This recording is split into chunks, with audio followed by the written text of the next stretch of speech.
श्री राम जय राम, जय जय राम। श्री राम जय राम, जय जय राम।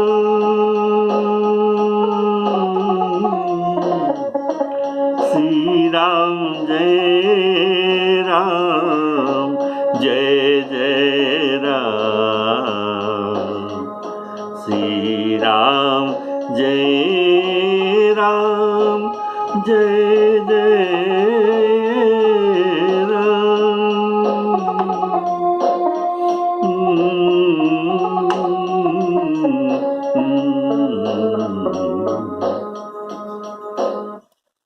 सभी महानुभाव श्रोताओं,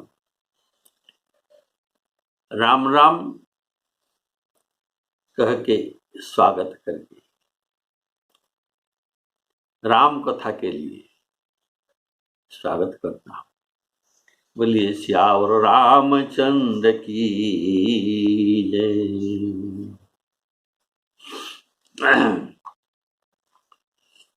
श्री राम जी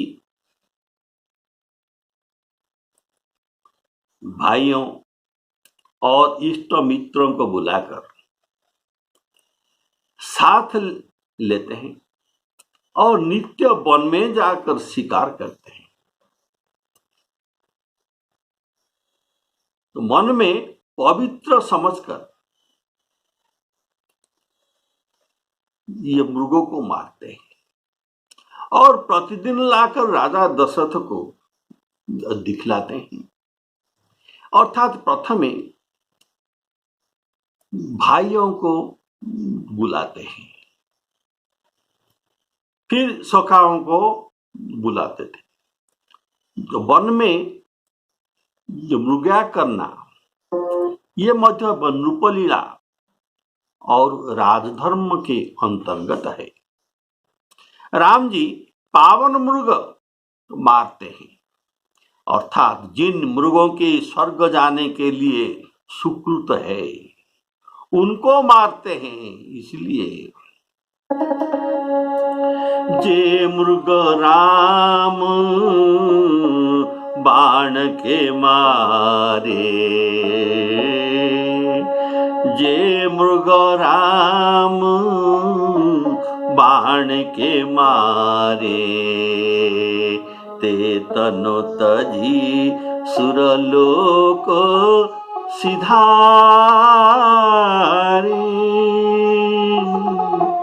ते तनु तजी सुरलोक सिधारे।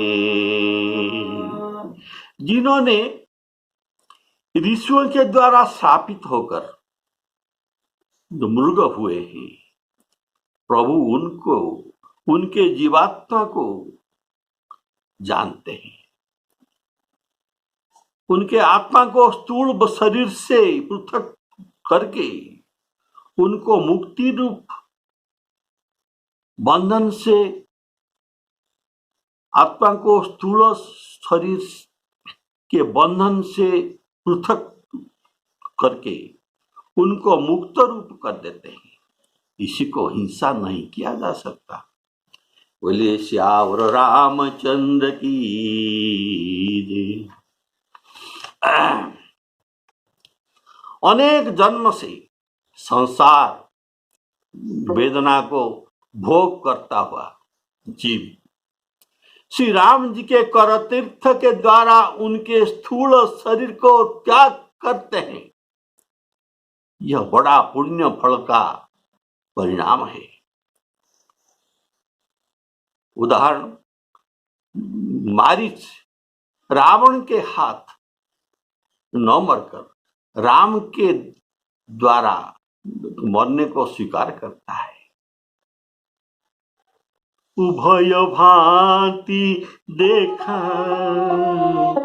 निज मरना, उभय भांति देखेऊ निज मरना, तब ताकेसी रघुनायक शरणा। श्री राम जय राम जय जय राम। तो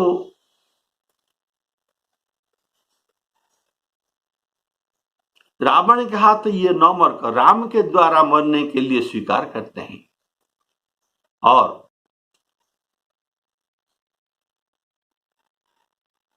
धर्म बाधक तो खड़ रूप ये मृग को राम जी मारते हैं। खर राक्षस के दूत को श्री राम जी उत्तर देते हैं। तो क्या उत्तर देते हैं? सुंदर उत्तर। हम क्षत्रिय मृगया वन करही, हम क्षत्रिय मृगया वन फिरही, तुमसे खल मृग खोजत फिरही, तुमसे खल मृग खोजत फिरही। श्री राम जय राम जय जय राम। महारामायण में वर्णित है, रावण राक्षसों को मृग रूप में भेज रहा था। ये मुनियों के पास विचरण करते करते उनको खा जाते थे। जैसे दुष्ट कंसासुर के भेजा हुआ दैत्य विभिन्न रूप लेकर कृष्ण को मारने आ रहे थे। इसलिए सदैव हृदय में आत्मा को वो सुधारना, ये निग्रह नहीं है तो क्या है? ये प्रभु का अनुग्रह है। उदर पूर्ति के लिए जो जीव बद्ध करके उनका मांस भक्षण करते हैं, किसी का क्षमा नहीं है। लेकिन पावन मृग अर्थात मेध्य पशु, जिनके चर्म श्रृंगादि धर्म कार्य में प्रयोजन में आते हैं, जैसे व्याघ्रादि दुष्ट जंतुओं का चर्म को पवित्र माना जाता है, इसीलिए उनके वध करके दिन प्रति राजा दशरथ को लाकर दिखाते हैं। दिन प्रति मृगया करना अर्थात ये वन इतना दूर नहीं था, इसलिए प्रतिदिन जा रहे थे। इसी से राजा को विश्वास होगा कि उनके बेटे ने बाण का ठीक ठीक लक्ष्य करके लक्ष्य कर सकते हैं। इसलिए भविष्य में विश्वामित्र जी के साथ जाने के लिए राम जी को सुविधा होगा और ये राजा उनको छोड़ सकते हैं। इसीलिए प्रतिदिन शिकार करके राजा को लाकर दिखाते हैं। जो मृग श्री राम जी के बाण से मारे जाते थे, वे शरीर छोड़कर देवलोक को चले जाते थे। राम बाण में मरना अर्थात वीरों के हाथ मरकर तत्क्षणात वीर गति को प्राप्त करके स्वर्ग को जाते हैं। गंधर्व आदि शापग्रस्त होकर राम जी के बाण में मरकर अपना अपना लोक जाते थे। जैसे नलकुबेर और मणिग्रीव ये गंधर्व थे, लेकिन ये गोकुल में जामणार्जुन वृक्ष हुए थे। श्री कृष्ण ने उनको शापोद्धार किया, इसीलिए वे सुकृति को तुरंत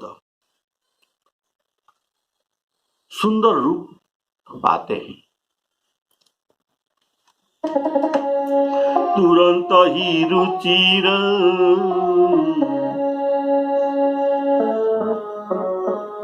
तुरंत ही रुचिर रूप ते ही पावा,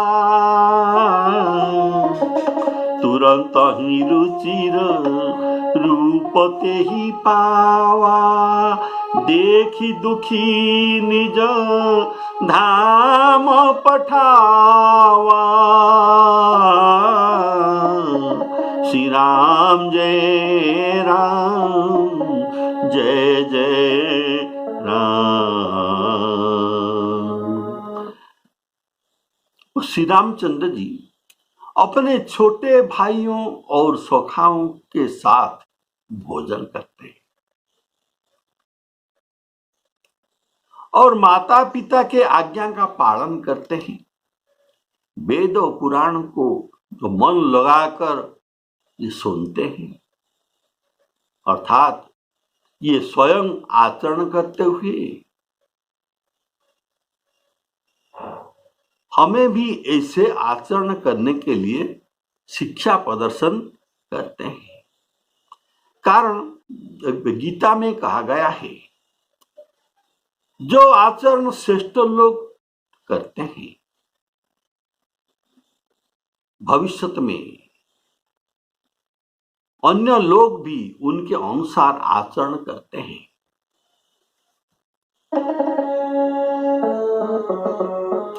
जज्जत आचरते श्रेष्ठ तत्तो देवेतरो जनाः, सजत प्रमाणं कुरुते,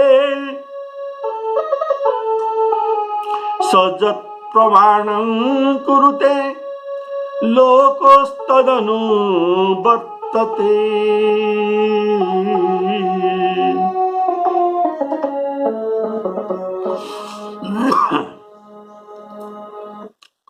यह आचरण भगवान करके दिखाते हैं, इसलिए ना धर्म के संस्थापनार्थाय, धर्म संस्थापनार्थाय संभवामि युगे युगे। वेद पुराण में, वेद पुराण को सुनने के बाद छोटे भाइयों को समझा कर ये कहते हैं, अर्थात जिन कथा में कुछ कठिनता है, कुछ तत्व है, उनके द्वारा, भाइयों के द्वारा पूछने पर समझाकर ये कहते हैं, वे माता पिता के आज्ञा को पालन करते हैं, अर्थात माता जी के पास शयन करते हैं, जागने पर पहले माता को प्रणाम करते हैं।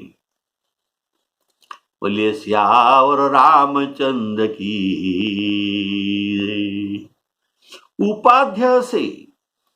उपाध्यक्ष से आचार्य का श्रेष्ठता है, आचार्य से शतगुण पिता की श्रेष्ठता है, सहस्र गुण से पिता से माता श्रेष्ठ है, अर्थात गौरव के अधिकारी है। इसलिए उठकर पहले माता को प्रणाम करते हैं। उपाध्यायन दशाचार्य,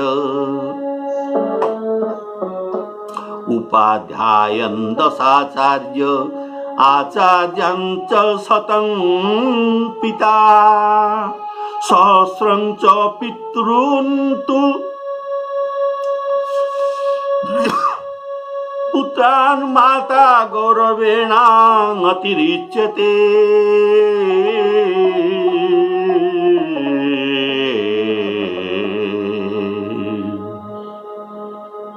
भाइयों को साथ लेकर राम जी सदा भोजन करते हैं।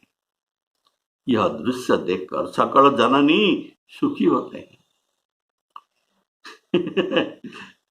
पूर्व के काज करने पर पिता सुखी होते हैं, भोजन करने में माता सुखी होते हैं, पूर्व का कार्य करने से पिता सुखी होते हैं, प्रणाम में और कथा श्रवण में गुरु जी को सुखी कराते हैं, जो कि व्यापक निरवय इच्छा रहित अजन्मा और निर्गुण ब्रह्म है।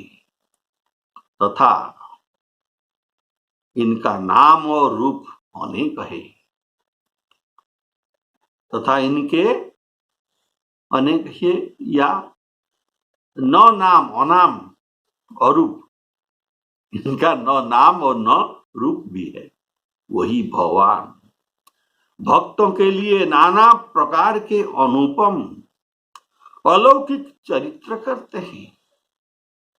बोलिए सियावर रामचंद्र की जय। अभी ये जो भाव आपने सुने, अभी इसका पारायण जो किया जाएगा, आप जानते हैं हमारे फोटो के नीचे जो त्रिकोणा चिन्ह है उनको थोड़ा सा टच कीजिए, नीचे आपको सब कुछ दिखाई देगा। हमारे साथ आप पढ़ सकते हैं। बंधु सखा संग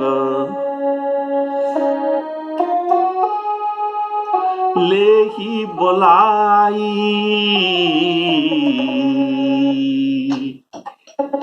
बंधु सखा संग लेहि बोलाई, वन मृगयानित खेलहि जाई,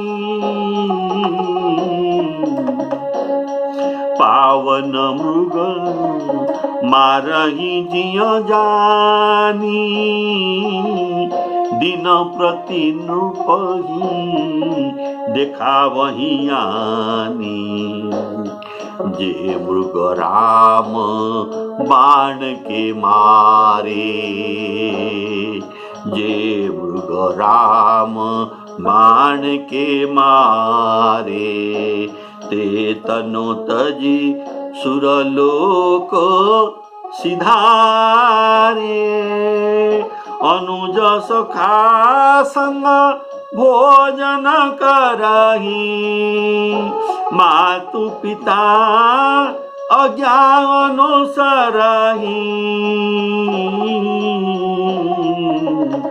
यही विधि सुखी होई पुरलोगा,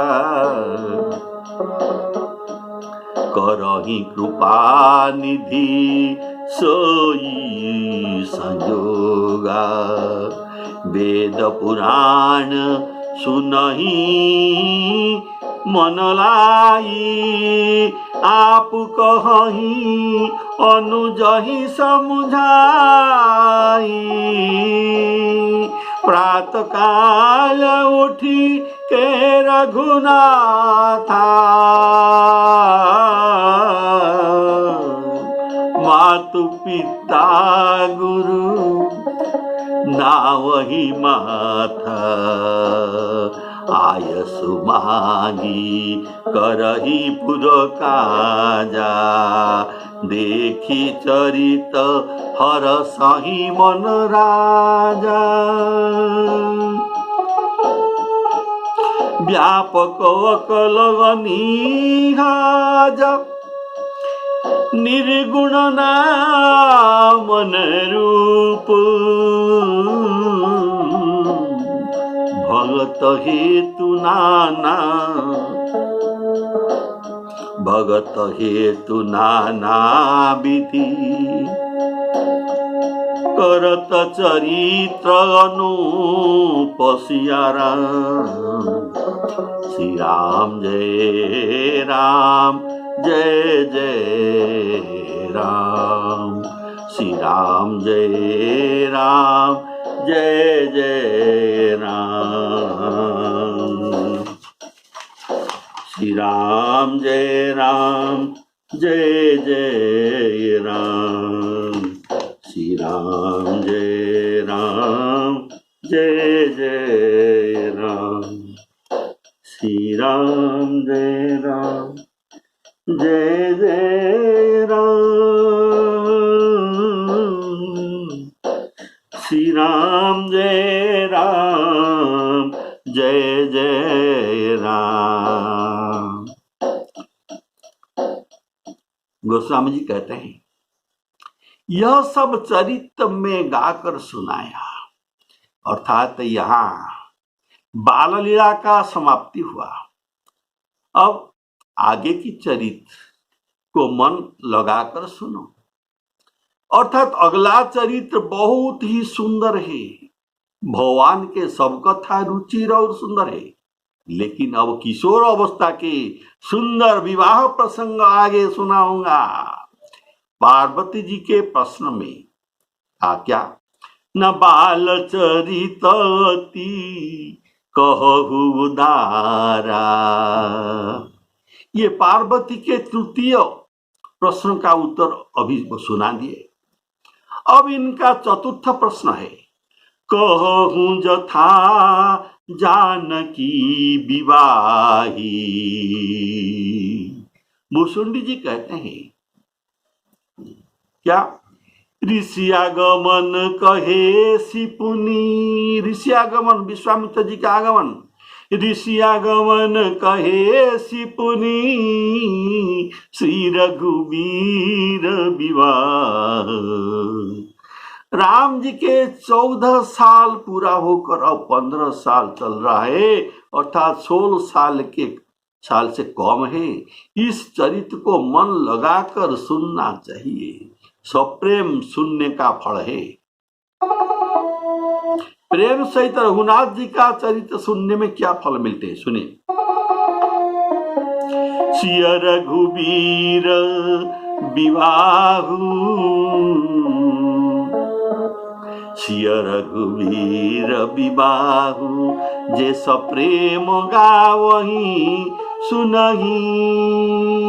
तीन कहूँ सदा उछाहु, मंगलायतन राम जसु। ज्ञानी महामुनि विश्वामित्र ये वन में शुभ आश्रम अर्थात पवित्र स्थान जानकर बसते हैं। महामुनि कहने का कारण ये तपस्या के बल पर क्षत्रिय से ब्राह्मण हुए हैं, ऐसा अन्य कोई भी हुए नहीं। विश्वामित्र का अर्थ है विश्व जोगो अमित्र, अर्थात आपके सत्संग से संसार का अभाव हो जाता है। आश्रम का नाम था सिद्धाश्रम। क्या था? सिद्धाश्रम। यह आश्रम अयोध्या से 64 कोस अर्थात लगभग 200 किलोमीटर के दूर पर होगा। यह वामन भगवान के पूर्वाश्रम था। वामन भगवान तपस्वी होकर यहाँ सिद्ध हुए थे, इसीलिए इनका नाम सिद्धाश्रम हुआ। विश्वामित्र जी के पूर्व चरित्र आपको सुनाता हूं। विश्वामित्र तो कौन थे? ब्रह्मा जी के पुत्र राजा कुश के 4 पुत्र हुए। इनमें जब कुशनाभ ये द्वितीय पुत्र हुए। ये पुत्रेष्टि यज्ञ का आयोजन किया। इसका फल में उनके गाधी नामक एक परम धार्मिक पुत्र हुआ। पुत्र का नाम हुआ गाधी। विश्वामित्र जी जो कुश की वंश में उत्पन्न होने के कारण उनका नाम तो कौशिक भी है। इनके बड़ा बहन का नाम था तो कौशिकी। विश्वामित्र जी के जो बड़ा बहन का नाम था तो कौशिकी। बोले सियावर रामचंद्र की जय। और इनका नाम भी सत्यवती भी है, तो कौशिकी है या सत्यवती भी है। तो ये ऋषि को विवाह किए थे। तो कौशिकी सशरीरे स्वर्ग को जो गए थे, उनकी नाम में एक कौशिकी नदी बह गया। तो विश्वामित्र जी हिमालय के तराई भाग में कौशिकी नदी के तट में सुख पूर्वक रहते थे। वे यज्ञ करने के लिए सिद्धाश्रम को आए। विश्वामित्र जी के पूर्व नाम था विश्वरथ। ब्रह्म ऋषित्व ये प्राप्त करने के बाद उनके नाम हो गया विश्वामित्र। तो विश्वामित्र के बड़ा बहन का नाम सत्यवती। तो विश्वामित्र के माता एक बार विश्वामित्र के बड़ा बहन का नाम है सत्यवती। ये सत्यवती और विश्वामित्र के माता ये दोनों मिलकर एक बार रुचिक ऋषि के पास जाकर पुत्र प्राप्ति करने का कामना जो व्यक्त किए।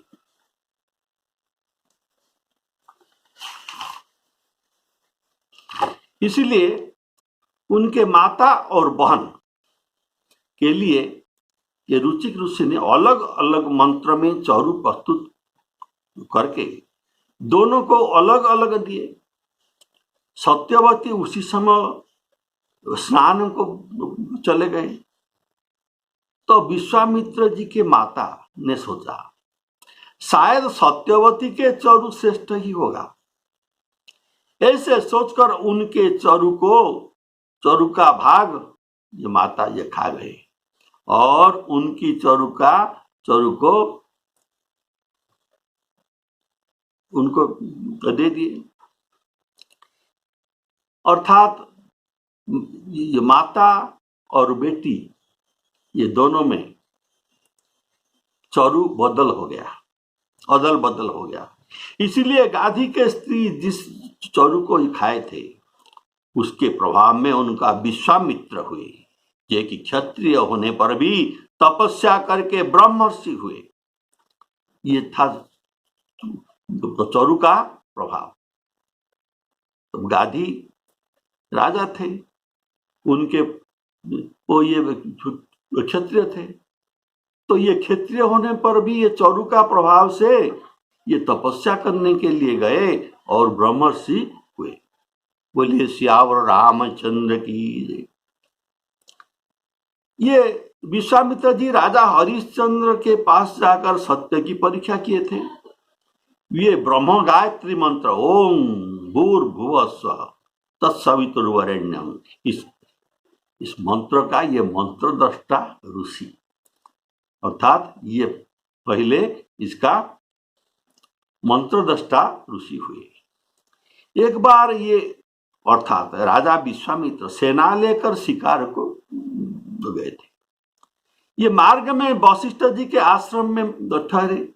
बस उनके साथ बहुत सारे सेना भी थे, लेकिन वशिष्ठ जी के पास कामधेनु था। ये कामधेनु के द्वारा बहुत कुछ खाद्य पदार्थ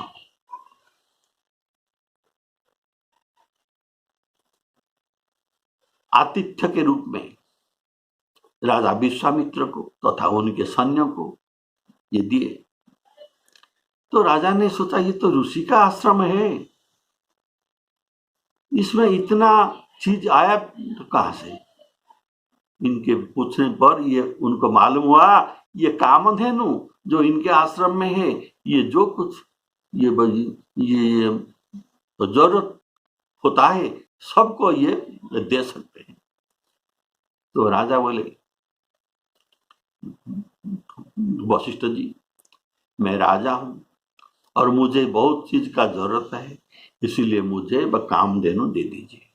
लेकिन वशिष्ठ जी मना किए, नहीं ये नहीं हो सकता।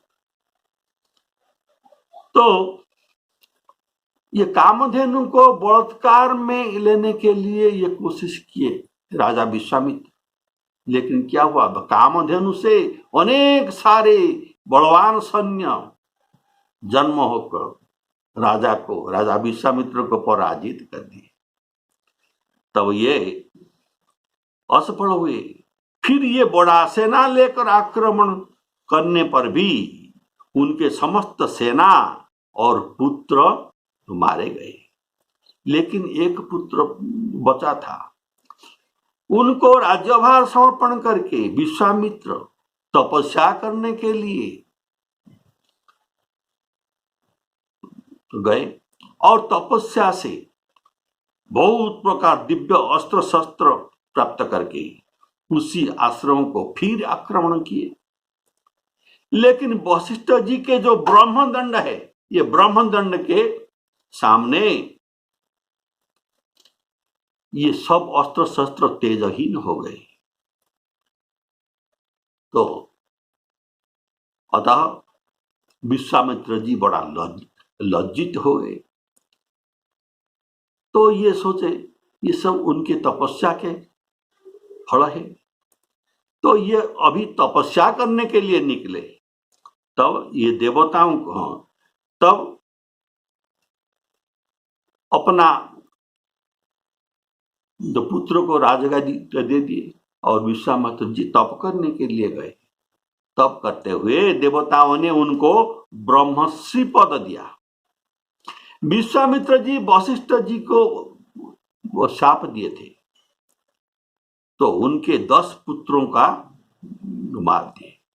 विश्वामित्र जी वशिष्ठ जी के 10 पुत्रों को शाप देकर मार दिए थे।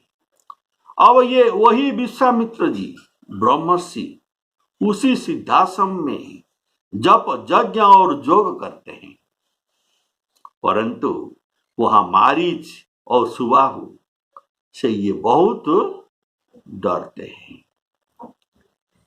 यज्ञ देखते ही राक्षस दौड़ आते हैं और उपद्रव मचाते हैं, जिससे मुनि बहुत दुख पाते हैं।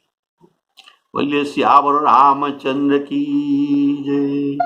श्री राम जय राम।